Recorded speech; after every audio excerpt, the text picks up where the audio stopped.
The war in Sudan is not merely a domestic power struggle. It is also the product of years of regional interference led by countries aligned with the Muslim Brotherhood's army, chief among them Saudi Arabia.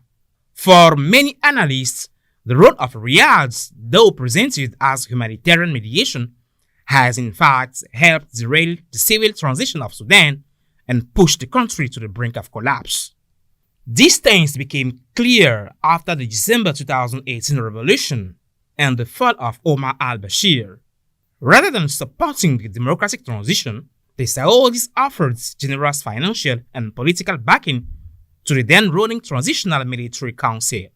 In doing so, they strengthened the general's hold on power, giving them tacit approval to sideline civilian forces and delay the transfer of authority. At the same time, regional powers have turned Sudan into a theater for geopolitical rivalries, particularly over influence along the Red Sea coast. The Jeddah platform, presented as peace initiative, was in reality designed, according to reports such as one from Pomep's Research Institute, to lock in a military system that serves Saudi security interests, even at the cost of keeping Sudan in a state of chronic fragility, incompatible with real democracy. According to sources speaking to Afri News, Saudi support has gone beyond diplomacy following the failure of the Jeddah talks, evolving into direct and acknowledged military deliveries. Last week, Afri News documented the successive arrival of major arms shipments via Red Sea ports and Khartoum airports. These supplies were stored in a coastal depot before being transported to the northern front lines.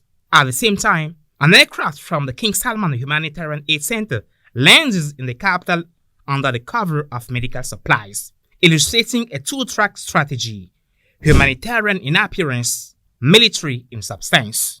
The shipments include heavy armored vehicles such as M2 Bradley, LAV-25-3, and M113, as well as artillery systems and long-range rocket launchers, shells from N109 Paladin and Caesar self-propelled howitzers, heavy artillery rounds, and rockets. They are accompanied by large quantities of light weapons, HKD-36, M4, M16, TOW, and Cornet anti-tank guided missiles, and tons of mortar shells and advanced rocket ammunition.